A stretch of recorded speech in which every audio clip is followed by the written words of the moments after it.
Assalamualaikum warahmatullahi wabarakatuh. Alhamdulillahirabbil alamin. Asyhadu alla ilaha illallah wa asyhadu anna Muhammadar Rasulullah. Pemirsa TVRI di mana saja Anda berada, kita bersyukur kepada Allah atas karunia, nikmat iman dan Islam serta kesehatan jasmani dan rohani dan karunia rezeki yang senantiasa dilimpahkan kepada kita sehingga kita dapat melaksanakan ibadah-ibadah khususnya ibadah di bulan Ramadan ini. Pemirsa, dalam acara Subur, Solusi Umat Bulan Ramadan, pada kesempatan ini akan mengangkat tema puasa dan problema ekonomi umat. Untuk itu kami menghadirkan 3 orang narasumber dari latar belakang yang berbeda. Yang pertama di ujung di sebelah kiri yang tidak asing lagi, yakni Dr. Taufan Maulamin, AK MM. Mari kita temui. Assalamualaikum Ustaz. Waalaikumsalam warahmatullahi wabarakatuh. Iya, narasumber yang kedua Dr. Tato Joko MIB, Master International Business. Assalamualaikum Ustaz. Assalamualaikum warahmatullahi wabarakatuh. Baik, dan narasumber yang ketiga yakni Al-Habib Muhammad Syahab. Beliau pimpinan Majlis Taklim dan Tazkir Al-Anwar. Assalamualaikum Ustaz. Waalaikumsalam warahmatullahi wabarakatuh. Pemirsa, acara ini telah selenggara atas kerjasama antara TVRI dengan LP3I. Dan nanti bagi pemirsa yang ingin berinteraksi bersama kami, silahkan hubungi kami di 021-574-3478 atau 574-3476. Baik, mengapa kami mengangkat tema tentang puasa dan problema ekonomi umat? Karena kenyataan di tengah masyarakat kita sejak era krisis tahun 97 sampai sekarang nampaknya belum terjadi perkembangan yang signifikan. Perkembangan yang luar biasa yang terjadi adalah di tengah masyarakat kita banyak yang miskin tambah miskin, pengangguran bertambah, dan segelintir yang kaya bertambah kaya. Itu sebabnya kami hadirkan para pakar ekonomi Islam. Baik, kita mulai dari Ustadz Taufan Maulamin. Ustaz, kalau kita bicara tentang masalah problema umat kaitannya dengan ekonomi, bagaimana ini, apa yang bisa disampaikan dalam memotret fenomena ini? Silakan. Ya, jadi yang pertama memang kita melihat bahwa belum terimplementasinya nilai-nilai Islam dalam praktik dan sistem ekonomi. Ya. Yang kedua, perilaku umat lebih cenderung kepada konsumerisme, lebih kepada penikmat, bukan pembuat. Yang ketiga, setiap ada event Islam seperti Ramadan, kue ekonomi itu dinikmati justru bukan orang Islam. Kita menikmati puasanya, kita berlapar-lapar, kita berhaus, tetapi pertumbuhan ekonomi dan roda ekonomi dinikmati oleh selain Islam.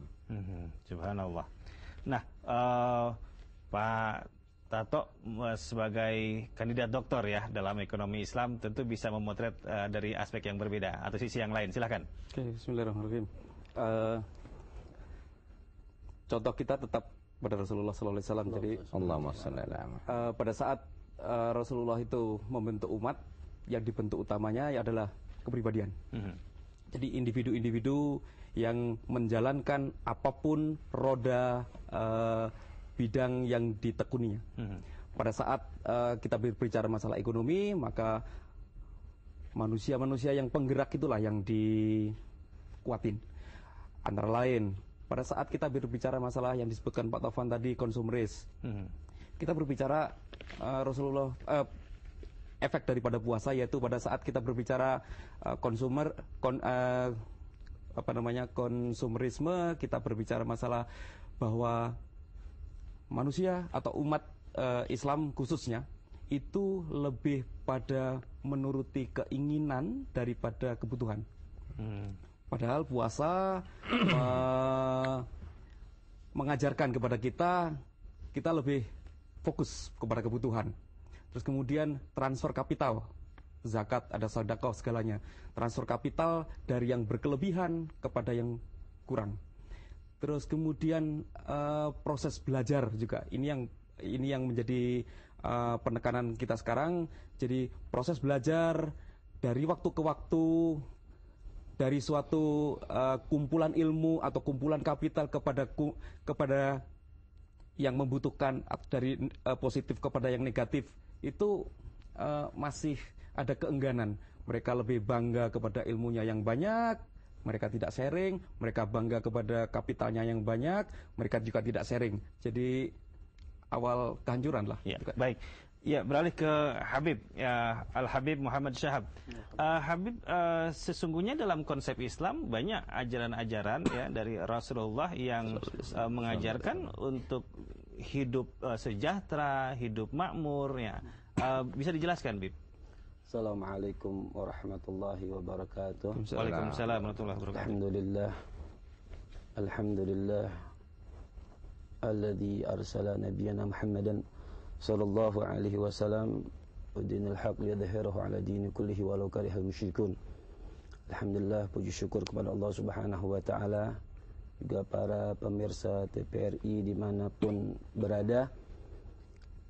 Dalam topik malam ini sangat menyenangkan hati kita, insyaallah bisa bikin solusi umat bagaimana menghadapi dan apa yang telah diajarkan oleh baginda Nabi besar Muhammad sallallahu alaihi wasallam, agar mereka di bulan yang mulia ini, di bulan yang agung ini, mengikuti apa yang telah diajarkan oleh Rasulullah sallallahu alaihi wasallam, baik tentang ibadahnya, baik tentang muamalahnya, baik tentang apapun yang mengisi kemuliaan bulan Ramadan yang mulia ini.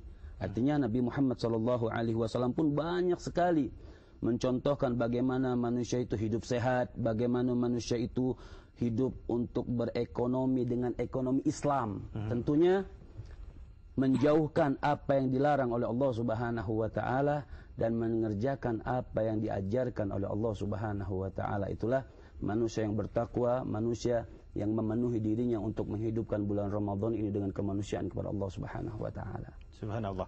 Iya, kembali ke Ustaz Taufan. Ustaz Taufan tadi disinggung tentang masalah zakat, masalah sedekah yang memang merupakan aset sesungguhnya bagi umat Islam. Nah, sesungguhnya potensi zakat dan sedekah dari keseluruhan itu berapa banyak dan berapa yang terhimpun? Sudah maksimal atau belum? Ya, sebenarnya mobilisasi dana umat yang bisa dilakukan itu ya tidak lebih dari satu riset di UIN dulu, ada 19 triliun potensi satu tahun zakat, yang bisa dimobilisasi baru 2 triliun. Wah. Artinya masih sekitar 90% yang belum dimobilisasi. Hal ini pertama memang masih adanya keengganan kita untuk menjalankan syariat Islam dalam berekonomi. Jadi seakan-akan kalau berwudu terkena najis kita gelisah, tetapi kalau harta kita terkena riba, harta kita terkena maisir, gharar, bukan sesuatu hal yang najis. Bahkan ini najis yang besar. Nah, itu yang pertama. Jadi pemahaman Islam. Yang kedua memang kepada profesionalisme, kepercayaan, transparansi, manajemen. Ini yang kedua. Yang ketiga memang belum adanya kemauan umat untuk beralih kepada sistem ekonomi Islam yang lebih mensejahterakan. Jadi tiga hal ini. Pertama memang pemahaman umat lebih kepada tadi fikih ibadah, tetapi pada fikih muamalah ini sangat kurang. Terbukti dari share dari kue yang didapatkan dari ekonomi perbankan saja itu baru 2,8% dari 100%. Jadi umat Islam yang 85% ini hanya menyalurkan dananya 2,8% saja ke ekonomi Islam. Ya. Ini ironi. Ironi sekali. Dr. Tato, Anda meneliti atau mengkaji tentang ekonomi Islam. Kira-kira solusi apa yang harus dilakukan baik oleh pemerintah ataupun oleh ulama atau oleh kalangan akademisi, para intelektual? Oke. Kompleks sekali, Ustaz. Ya. Jadi pada saat kita berbicara masalah mengembalikan lagi posisi umat kepada persepsi ekonomi Islam, sangat kompleks. Pada sisi akademis, dia harus mengkaji bagaimana mentransfer ilmu yang sebenarnya, ya, ilmu yang sebenarnya kepada yang berkebutuhan. Dari sisi pemerintah, policy pemerintah tidak harus timpang melebihkan perhatian kepada company-company besar, kemudian menegasikan sesuatu yang kecil, terus kemudian di kalangan masyarakat juga harus mawas diri pada saat produknya terkalahkan oleh yang lain. Kita tidak boleh langsung menyalahkan. Kita teliti dulu produknya, emang kalau memang jelek ya harus tersingkir dari pasar, sebagaimana hukum pasar gitu kan. Akan tapi kalau misalnya mereka sudah bagus, apa yang menjadi kehalangan kita untuk terus maju, gitu kan? Jadi apa namanya, kerja kompleks, Ustaz. Jadi bukan kerja sendiri-sendiri. Yang penting adalah masing-masing saling menyadari bahwa pada bagiannya itu ada kekurangan, membuka diri dan istilah Ustaz tawaduk lah. Jadi merendahkan diri untuk menerima sesuatu yang besar, gitu kan. Baik. Ya, terima kasih Ustaz Toto. Pemirsa di mana saja Anda berada, kami sedang berdialog tentang puasa dan problema ekonomi umat. Bagi Anda yang nanti ingin berinteraksi, silakan hubungi kami di 0215743478 atau 5743476. Acara ini, acara Subur Solusi Umat Bulan Ramadan, merupakan kerjasama antara TVRI dengan LP3I. Baik, kami lanjutkan perbincangan.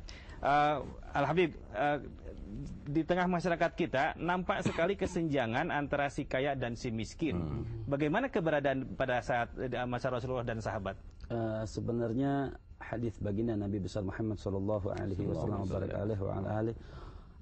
antara si kaya sama si miskin, sebenarnya kalau ulama yang mendekatkan diri dengan tasawuf, mereka takut diberikan dengan harta karena hisabnya lebih banyak. Subhanallah. Tapi beberapa ulama mereka pengen dengan kemiskinan karena memang hisabnya lebih sedikit.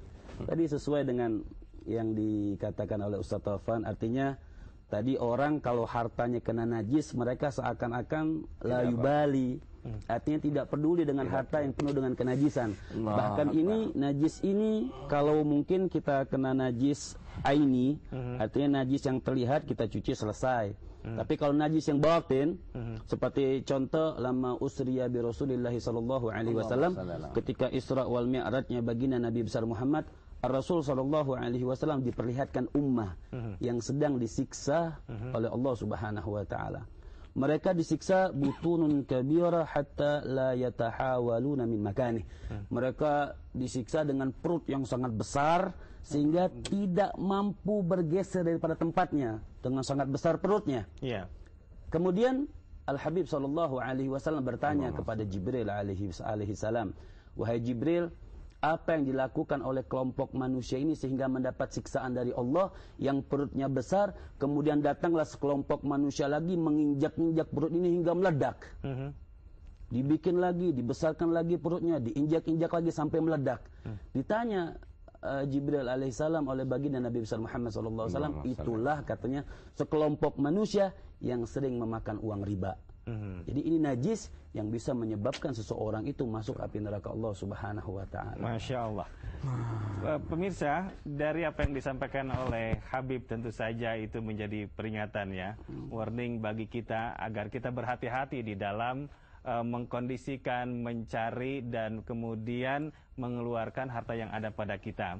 Pemirsa, ini tentu saja suatu perbincangan yang menarik tentang puasa dan problema ekonomi umat, dan perbincangan ini akan kami lanjutkan setelah selingan-selingan berikut ini.